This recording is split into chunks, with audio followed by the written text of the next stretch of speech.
ជំរាបសួរបងប្អូនទាំងអស់គ្នាស្វាគមន៍មកកាន់ Channel Cooking សម្រាប់រឿងថ្ងៃនេះ Admin នឹងលើកយករឿងខ្ញុំឆ្លាញ់ Idol ភាគបញ្ចប់ខ្ញុំមកសម្រាប់ចែកជូនបងប្អូនទាំងអស់គ្នាដើម្បីតាមដានទស្សនាឃើញថានៅក្នុងវគ្គនេះជុំជ័យជាមួយនឹងសេនាគឺបានទិញផ្លូវមាត់បំពងក្លែមជាមួយវិញ្ញាដើម្បីអបអររឿងល្អទាំងគូដល់ពេលនេះសេនាបានសម្រេចចិត្តដឹងទៅកាន់តុលាការដើម្បីលុបឈ្មោះឪពុកនាងដែលជាឃាតករអញ្ចឹងណាចំណែកជុំជ័យក៏សម្រេចចិត្តចាក់ចេញពីសេនាទៅបើកទីស្នាក់ការស៊ើបអង្កេតដោយខ្លួនឯងផងដែរជីវិតរបស់ជុំជ័យពេលនេះគឺកាន់តែឈានទៅមុខមួយជំហានហើយប៉ុន្តែពេលហ្នឹងផងដែរទាំងជុំជ័យនិងសេនាក៏បាននិយាយស្ដាយទៅវិញទៅមកដោយសារតែពួកគេរស់នៅជាមួយគ្នាអស់រយៈពេលដល់ទៅ5ឆ្នាំឆ្លងកាត់រឿងជាច្រើនមិនថាទុក្ខលំបាកមិនថាសប្បាយរីករាយការពារគ្នាទៅវិញទៅមកនិយាយទៅក៏ដូចជាគ្រួសារអញ្ចឹងចាប់ពីពេលនេះទៅនឹងលែងមានពេលវេលាជួបគ្នាញឹកញាប់ដូចពីមុនទៀតហើយស្អែកឡើងពេលដែលមកដល់អូហ្វីសវិញសេនាគឺទទួលបានអីវ៉ាន់ឡើងមកដុំធំតែម្ដងពីថ្នាក់លើរបស់នាងដែលគាត់បាននិយាយថាទាំងអស់នេះគឺជាឯកសារពាក់ព័ន្ធជាមួយនឹងសំណុំរឿងរបស់ឪពុកនាងកាលឆ្នាំនោះអញ្ចឹងណាសេនាមើលទៅដូចជាមិនសូវជឿជាក់សោះប៉ុន្តែមេរបស់នាងក៏បានលើកទឹកចិត្តនាងដោយនិយាយថានាងអាចធ្វើបានដូចជាករណីរបស់ដូរ៉ាអញ្ចឹងគ្រប់គ្នាគឺចាត់ទុកថាគេជាឃាតករទៅហើយប៉ុន្តែមើលចុះលទ្ធផលពេលនេះហើយនាងក៏អាចជួយស្រេចស្រង់កេរ្តិ៍ឈ្មោះឪពុករបស់នាងដូចជាដូរ៉ាផងដែរបន្ទាប់មកសេនាក៏បានអរគុណទៅកាន់ថ្នាក់លើរបស់នាងនិងនាងនិយាយថាបើសិនជាគ្មានគាត់នាងពិតជាមិនអាចដើរមកដល់ចំណុចនេះបាននោះទេបន្ទាប់មកពួកគាត់ក៏បានញញឹមដាក់គ្នាមើលទៅគឺមានប្រកបភាពអល់ហឡៃអីអញ្ចឹងណាដោយសារតែមួយរយៈនេះដើម្បីតវ៉ាក្តីឲ្យឪពុករបស់គាត់ណាសេនាសម្រេចចិត្តសម្រាប់ពីក្រុមហ៊ុនមួយរយៈអញ្ចឹងណាងាកមកកាន់មិត្តរួមការងាររបស់នាងក៏បាននាំគ្នានិយាយពីសេនាផងដែរព្រោះតែករណីរបស់ដូរ៉ៃធ្វើឲ្យសេនាខ្លាយទៅជាមេធាវីដែលមានកេរ្តិ៍ឈ្មោះកំពូលអញ្ចឹងណាពេលនាងសម្រាប់ពីក្រុមហ៊ុននេះទៅនាងអាចទៅបើកការិយាល័យតខ្លួនរបស់នាងបន្ទាប់មកនាងនឹងទទួលបានលុយយ៉ាងច្រើនប៉ុន្តែមេធាវីខ្វាំងបានប្រាប់ទៅកាន់ពួកគេថាកុំនិយាយពីរឿងលុយតែគាត់និយាយពីរឿងយុត្តិធម៌អញ្ចឹងណាអ្វីដែលមេធាវីគឺគួរធ្វើបន្ទាប់មកពួកគេគឺថានាំគ្នានិយាយសើចសប្បាយពេញនឹងតែម្ដងមួយសន្ទុះក្រោយមកសេនាក៏បានដើរចូលមកដល់និងបានហៅយេសូលទៅជួបគ្នានៅក្នុងបន្ទប់អូហ្វីសរបស់នាងអញ្ចឹងណាដើម្បីទៅយកឯកសារមួយចំនួននៅពេលដែលយេសូលចូលមកដល់សេនាក៏បានប្រាប់ទៅកាន់យេសូលថានាងមិនទាន់បានបកស្រាយរឿងព័ត៌មានកាលពីឆ្នាំមុននោះហើយថ្ងៃនេះនាងនឹងទម្លាក់អាត់កំបាំងប្រាប់ទៅកាន់យេសូលថាតាមពិត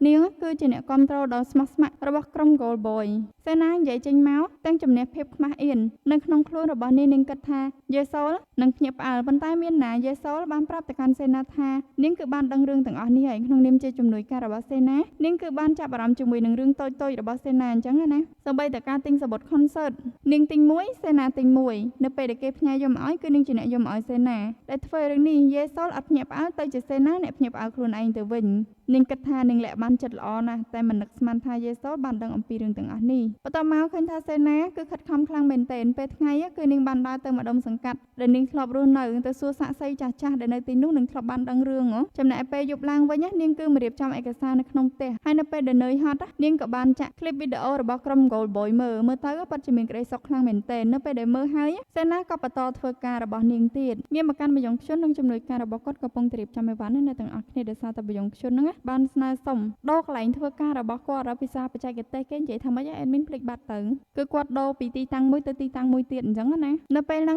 ងជំនួយការរបស់គាត់ក៏បានប្របួលគាត់ទៅផឹកស្រាដើម្បីអបអររឿងក្តីរបស់ហេជូទៅបានបញ្ចប់ប៉ុន្តែបយងខ្ជុនក៏បានបដិសេធដោយគាត់និយាយថាថ្ងៃនេះគឺគាត់មានការងារសំខាន់ហើយការងារសំខាន់របស់គាត់ហ្នឹងគឺមកស្ដាប់សាវនាការដែលសេនាបានស្នើទៅតុលាការសុំភាពយុត្តិធម៌សម្រាប់ឪពុកនាងនិងសូមឲ្យតុលាការដកឈ្មោះឃាតករពីឪពុកនាងចេញអញ្ចឹងណាហើយតាមពិតទៅសេនាក៏មានបង្ហាញភស្តុតាងនិងឯកសារជាច្រើនប្រាប់ទៅតុលាការតែ admin នឹងខ្ជិលរៀបរាប់ហើយសម្រាប់សាវនាការមួយហ្នឹងគឺមានអ្នកមកចូលរួមច្រើនដែរតាំងពីថ្នាក់លើរបស់សេនាចុងជេបយងខ្ជុនសូម្បីតែអ្នកស៊ើបអង្កេតក៏គាត់បានមកទីនេះដែរនៅពេលដែលបយងខ្ជុនដើរចេញមកដល់ខាងក្រៅគាត់បានជួបជាមួយនឹងអ្នកស៊ើបអង្កេតបន្ទាប់មកពួកគាត់ទាំងពីរនាក់ក៏បានរកកន្លែងអង្គុយទៅជែកគ្នាពេលហ្នឹងពួកគាត់ពិភាក្សាអំពីរឿងក្តីដែលសេនាស្នើសុំលាងជំរះឈ្មោះជាឃាតកររបស់ឪពុកនាងព្រះញ្ញាបានគ្រប់គ្រងទៅកាន់សេនាអញ្ចឹងណាធ្វើឲ្យអ្នកស៊ើបអង្កេតគាត់ឆ្ងល់ថាតើគេមិនខ្លាចទេបើសិនជាសេនាប្តឹងឈ្នះគេឈ្មោះឪពុករបស់គេនឹងមិនល្អនោះទេប៉ុន្តែបយងខ្ជុនអត់និយាយច្រើននោះទេគេគ្រាន់តែប្រាប់ថានេះគឺជាអ្វីដែលឪពុករបស់គេត្រូវតែប្រឈមមុខដែលធ្វើឲ្យអ្នកស៊ើបអង្កេតគឺថាភ្ញាក់ផ្អើលខ្លាំងមែនទែនពីមុនណាគឺគេតឹងតែងជាមួយនឹងរឿងឪពុករបស់គេណាប៉ុន្តែឥឡូវគឺថាគេចេះប្រឡែងលង្ធូរខ្សុយតែម្ដង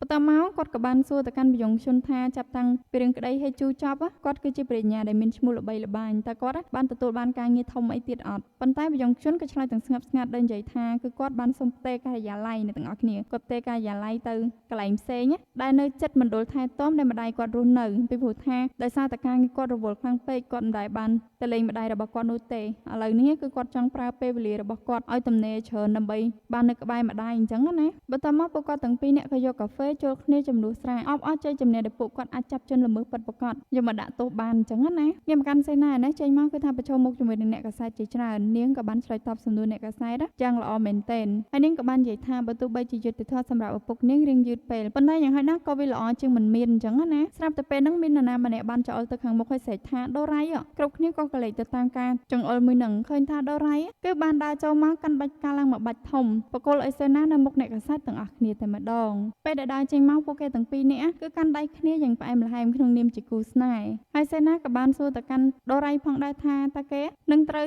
ចេញទៅបង្គំតន្ត្រីនៅស្រុកក្រៅទៀតអត់ប៉ុន្តែដូរ៉ៃក៏បានបដិសេធអត់នោះទេគេនឹងមិនទៅក្រៅប្រទេសទៀតទេគឺគេមានការបដិឆេទទៅនៅក្នុងប្រទេសតែប៉ុណ្ណោះនៅពេលដែលដើរមកដល់ក្បែរឡានសេនាក៏ឆ្លៀតស្ដីទៅកាន់ដូរ៉ៃថានៅថ្ងៃនេះមានអ្នកកាសែតច្រើនហេតុអីបានជាគេយកផ្កាមកឲ្យនាងនៅចំពោះមុខគ្រប់គ្នាបែបនេះប៉ុន្តែដូរ៉ៃគឺអត់ខ្វល់នោះទេគេនិយាយតែមួយម៉ាត់ថាបងនឹកអូនហើយគេក៏បានសួរទៅកាន់សេនាថាអញ្ចឹងអូនមាននឹកបងវិញអត់ពេលហ្នឹងសេនារបស់យើងគឺថាអឹមអៀនមែនទែនទម្រាំមកឆ្លើយចេញដោយនិយាយថាអូនក៏នឹកបងដូចគ្នាតមកពួកគេទាំងពីរនាក់ក៏បានឡើងឡានបាត់ទៅនៅពេលដែលដូរ៉ៃជិះឡានចេញទៅឃើញថាអប៉ែអ្នកកាសែតនេះគឺថានៅតែតាមខំគេជាប់អត់លេងសោះប៉ុន្តែពេលហ្នឹងស្រាប់តែមានអ្នកគ្រប់គ្រងរបស់ដូរ៉ៃពីរនាក់បានចេញមកច្អល់មុខអប៉ែហ្នឹងហើយនិយាយថាហាមយកទៅចុះផ្សាយដោយសារតែនេះគឺជារឿងឯកជនរបស់ដូរ៉ៃនោះទេបន្ទាប់មកឃើញថាដូរ៉ៃគឺបាននាំសេនាមកកន្លែងដាក់ធាតុឪពុកម្ដាយរបស់នាងហើយគេក៏បានចង់មកណែនាំខ្លួនក្នុងនាមជាមិត្តប្រុសរបស់សេនាផងដែរដែលសំខាន់សេនាបានរកយុត្តិធម៌ជូនគាត់វិញអញ្ចឹងណាវាគឺជាថ្ងៃដែលសប្បាយរីករាយបន្ទាប់មកពួកគេទាំងពីរនាក់ក៏ចេញមកខាងក្រៅដើរបដើនិយាយគ្នាបដើមើលទៅទេសភាពគឺស្រស់ស្អាតខ្លាំងមែនទែនដោយដូរ៉ៃអរគុណទៅកាន់សេនាបើគុំតែដោយសារតែសេនាកុំអីគេក៏គ្មានភាពក្លាហានត្រឡប់ទៅឆាកតន្ត្រីវិញដែរហើយគេនឹងមិនបានជោគជ័យដូចសពថ្ងៃនេះនោះទេនិយាយទៅសេនាគឺជាផ្កាយសំណាងរបស់គេតែម្ដងយប់ឡើងដូរ៉ៃបានជូនសេនាត្រឡប់មកដល់ផ្ទះគេបានប្រាប់សេនាឲ្យចូលទៅក្នុងផ្ទះទៅគេនឹងត្រឡប់ទៅវិញប៉ុន្តែសេនារបស់យើងមុននឹងចូលទៅខាងក្នុងនាងបានអោនទៅថើបមាត់ដូរ៉ៃតិចតិចអញ្ចឹងណាបន្ទាប់មកនាងក៏បំរុងនឹងរត់ចូលទៅខាងក្នុងប៉ុន្តែដូរ៉ៃរបស់យើងគឺដូរចិត្តហើយគេបានទាញសេនាមកវិញនឹងនិយាយថាគឺគេនឹងមិនចាក់ចេញពីទីនេះនោះទេបន្ទាប់មកពួកគេក៏បានថើបគ្នាហើយថើបតាំងពីខាងក្រៅរហូតមកដល់ខាងក្នុងនិយាយពីថារឿងនេះបានថើបដល់កតែម្ដងស្អែកឡើងអ្នកគ្រប់គ្រងក៏មកញ៉ាំអីជាមួយនឹងយូប៊ីនហើយនឹងជេហ៊ីអញ្ចឹងណាគាត់បានស្រែកឡើងថាដូរ៉ៃនឹងរកការងារឲ្យគាត់ធ្វើទៀតហើយគាត់បានបង្ហាញរូបដូរ៉ៃជូនផ្កាសេនាកាលពីម្សិលមិញទៅកាន់ពួកគេមើលប៉ុន្តែពួកគេបានបដិសេធដោយនិយាយថាវាជារឿងឯកជនរបស់ដូរ៉ៃតែប៉ុណ្ណោះហើយសំខាន់ណារឿងហ្នឹងគ្រប់គ្នាគេបានដឹងទៅហើយគាត់មិនបាច់ទៅឈឺក្បាលអីច្រើនពេកនោះទេនិយាយទៅពេលនេះគឺថាក្រុមគេរួមចិត្តតែមួយអញ្ចឹងណាកាន់ជើងគ្នាខ្លាំងមែនទែនងាកមកកាន់សេនាណាគឺកំពុងតែនៅមុខកុំព្យូទ័រត្រៀមធ្វើសង្គ្រាមណាទាំងអស់គ្នាហើយសង្គ្រាមគេគ្មានអីនោះទេគឺទិញរបស់ពាក់ព័ន្ធជាមួយនឹងក្រុម Gold Boy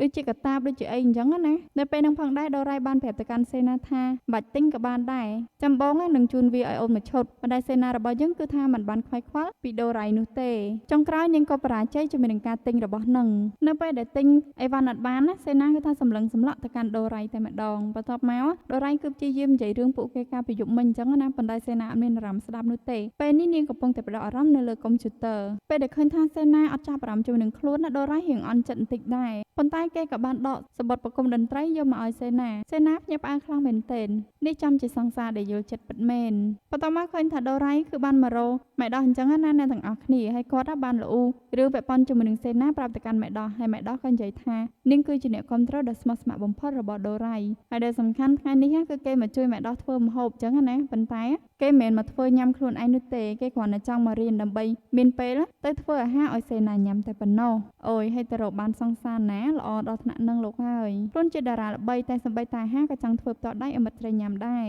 ស្អែកឡើងដូរ៉ៃបានមកចាំសេនានៅចំណតរថយន្តណាសេនាគឺថាអរខ្លាំងមែនទែននៅពេលដែលឃើញដូរ៉ៃនៅទីនេះគេធ្វើដូចជាអ្នកគ្រប់គ្រងឃើញ idol អីអញ្ចឹងណាលើកទូរស័ព្ទយកមកថតទៅកាន់ដូរ៉ៃបន្ទាប់មកដូរ៉ៃចង់ណាត់សេនាទៅដើរលេងអីអញ្ចឹងណាប៉ុន្តែសេនាបានប្រាប់ទៅកាន់ដូរ៉ៃថាថ្ងៃនេះគឺនាងមានណាត់ទៅហើយណាត់របស់សេនាហ្នឹងគឺថាមកអបអរថ្ងៃបើកសម្ពោធទីស្នាក់ការស៊ើបអង្កេតថ្មីរបស់ជុងជេហ្នឹងហើយនិយាយពីថាប្រុសៗទាំងពីរនាក់អង្គុយទល់មុខគ្នាទឹកមុខដូចត្រីក្រឹមដែលពួកគេនៅតែឌឺដងគ្នាទៅលើរឿងសេនាអីអញ្ចឹងណាតែដូរ៉ៃត្រេកអរនៅពេលដែលឮថាជុងជេចាក់ចេញពីផ្ទះដែលនៅជិតសេ ណាប៉ុន្តែចុងចេញនិយាយថាវាអត់ទៀងនោះទេបើសិនជាគេអត់មានភ្ញៀវគេអាចនឹងត្រឡប់ទៅវិញពេលណាក៏ថាបានតមកចុងចេះក៏បានញ៉ាំអាហារនៅលើតុនឹងញ៉ាំយកធ្វើដូរ៉ៃហាមឃាត់នឹងនិយាយថារបស់ទាំងអស់នេះគេធ្វើឲ្យសេនានោះទេបន្ទាប់មកចុងចេះក៏បាននិយាយថាគេមិននឹកស្មានថាដូរ៉ៃត្រឡប់មកវិញតតែសោះគេគិតថាក្នុងនាមជាតារាដែលល្បីមួយរូបដូរ៉ៃនឹងចាក់ចេញពីទីនេះទៅហើយប៉ុន្តែនៅពេលដែលពួកគេនិយាយឌឺគ្នាចុះឌឺគ្នាឡើងហ្នឹងស្រាប់តែដូរ៉ៃបានអរគុណទៅកាន់ចុងចេះដោយសារមួយរយៈនេះគេអត់បាននៅចិត្តសេនា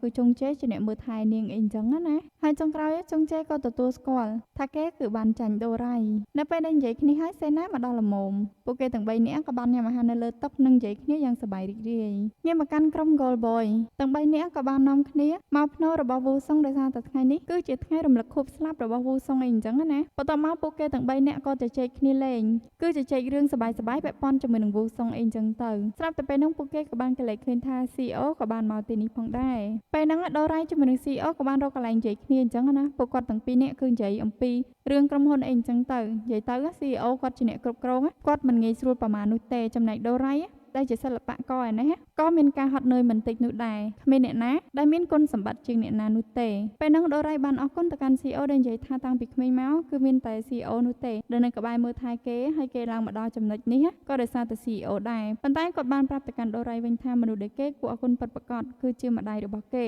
កាលនោះបើគុំតែម្ដាយរបស់ដូរ៉ៃមកអង្វរគាត់គុំអីដូរ៉ៃប្រកាសជានៅជ្រៀងតាមក្លឹបតាមបារពេលយប់បាត់ទៅហើយនិយាយមកដល់ចំណុចនេះវាដូចជាចាក់ចំចំណុចរសើបនៅក្នុងចិត្តរបស់ដូរ៉ៃអញ្ចឹងណាតែគាត់បាននិយាយថាម្ដាយរបស់ដូរ៉ៃធ្វើត្បិតតែមុខលុយបន្តិចតែយ៉ាងណាគាត់ក៏ជាម្ដាយរបស់គេហើយគាត់ចង់ឲ្យដូរ៉ៃនឹងផ្សះផ្សាទំនាក់ទំនងជាមួយនឹងម្ដាយឡើងវិញជាពិសេសគឺអញ្ជើញគាត់នៅថ្ងៃប្រគំតន្ត្រីរបស់គេនឹងបន្ទាប់មកឃើញថាចុងចេក៏បានមករកម្ដាយរបស់ដូរ៉ៃហើយភារកិច្ចរបស់គេមកទីនេះគឺបកគលសម្បត្តិមួយទៅឲ្យគាត់ដំបូងឡើយគាត់មិនចង់យកនោះទេដោយគាត់គិតថាមិនដឹងជាស្អីផងប៉ុន្តែចុងចេបាននិយាយថាបើសិនជាគាត់មិនយកការងាររបស់គេមិនហើយនោះទេបន្ទាប់មកគេក៏បានយកសម្បត្តិនឹងទៅញាត់នៅក្នុងដៃរបស់គាត់ហើយក៏ដើរចាក់ចេញបាត់ទៅបានន័យថាការងាររបស់គេគឺបានបញ្ចប់ហើយម្ដាយរបស់ដូរ៉ៃនៅពេលដែលចុងចេចាក់ចេញគាត់ក៏បានបើកស្រោមសម្បត្តិនឹងមើលឃើញថានោះគឺជាលិខិតអញ្ជើញនៅក្នុងការប្រគំតន្ត្រីរបស់កូនប្រុសគាត់ងាកមកកាន់សេនានេះវិញគឺថាកំពុងតែប្រុងប្រៀបទិញសម្បត្តិ concert របស់ដូរ៉ៃធ្វើត្បិតតែដូរ៉ៃឲ្យមួយហើយប៉ុន្តែនឹងចង់ប្រើសមត្ថភាពទិញតែខ្លួនឯងមួយទៀតអញ្ចឹងណាការព្យាយាមគង់តែបានសម្រេចលើកហ្នឹងសេនាគឺអាចទិញបានហើយនាងស្រែកឡងផ្អើលហាងតែម្ដងធ្វើគ្រប់គ្នាងាកមើលមកនាងតែសេនារបស់យើងសុំទោសគេហើយក៏អង្គុយចុះវិញជាមួយនឹងក្តីរំភើបបន្ទាប់មកនាងក៏បានឃើញមិត្តនៅក្នុងអ៊ីនធឺណិតដែលជាអ្នកគ្រប់គ្រងក្រុម Gold Boy ហើយក៏ជាអ្នកប្រាប់ពីអានកំបាំងនៅក្នុងបទចម្រៀងរបស់វូសុងបានផុសសេតថានាងមិនអាចរកទិញសម្បត្តិ concert របស់ក្រុម Gold Boy បាននោះទេទោះធ្វើឲ្យសេនាសម្រាប់ចិត្តបបួលនាងមកមើល concert ជាមួយគ្នាដោយសារតែនាងមានសម្បត្តិប្រគំតន្ត្រីដល់ទៅ2សន្លឹកបន្ទាប់មកដល់ថ្ងៃប្រគំតន្ត្រីសេនាក៏បានរៀបចំខ្លួនចាក់ចេញពីផ្ទះយ៉ាងសប្បាយរីករាយពេលដែលដើរតាមផ្លូវនាងក៏បានឆាតជាមួយនឹងមិត្តភ័ក្តិម្នាក់ហ្នឹងអញ្ចឹងណាដែលគេបានប្រាប់ថាគេកំពុងតែអង្គុយបាំងឆាត់ពណ៌ស្វាយមានឡាយផ្កាអីអញ្ចឹងទៅពេលដែលដើរសេនាក៏បានឃើញម្ចាស់ឆាត់ហ្នឹងហើយនៅពេលដែលនាងនិយាយសួស្ដីទៅកាន់គេឃើញថាពិភពលោកពិតជាមូលពិតមែនម្នាក់នោះគឺជាយេសូលទាំងសេនាទាំងយេសូលគឺថាភ្ញាក់ផ្អើលខ្លាំងមែនទែន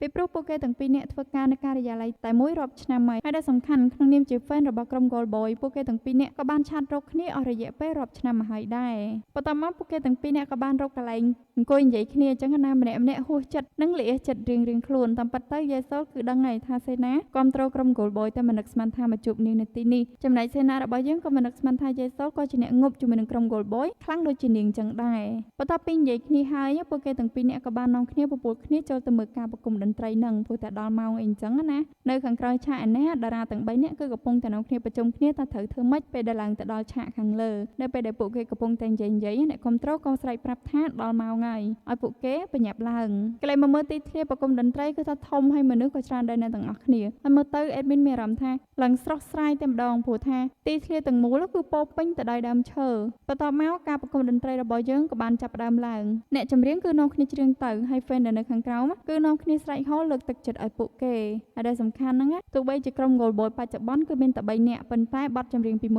ុនដែលមានវូសុងពួកគេបានដាក់ស្លាយវីដេអូរបស់វូសុងដែលយើងមើលនៅក្នុង LED ទៅដូចជាក្រុម Gold Boy មាន4នាក់អញ្ចឹងណារឿងនេះបញ្ចប់ទៅដោយមានក្តីសុខខ្លាំងមែនទែនដល់ថ្នាក់សេនាហ្នឹងគឺថារំភើបឡើងហូរទឹកភ្នែកសូម្បីតែ admin នេះក៏រំភើបមិនចាញ់សេនាប្រមាណនោះដែររឿងរ៉ាវរបស់យើងក៏ត្រូវបានមកដល់ទីបញ្ចប់តែត្រឹមនេះអរ PS ណាអ្នកទាំងអស់គ្នាអរគុណសម្រាប់ការតាមដានតាំងពីដើមរហូតដល់បញ្ចប់ admin សំខាន់តែអភ័យទោសបើសិនជាមានកំហុសខុសឆ្គងត្រង់ប្រការណាមួយដែលមិនសមរម្យអរគុណជម្រាប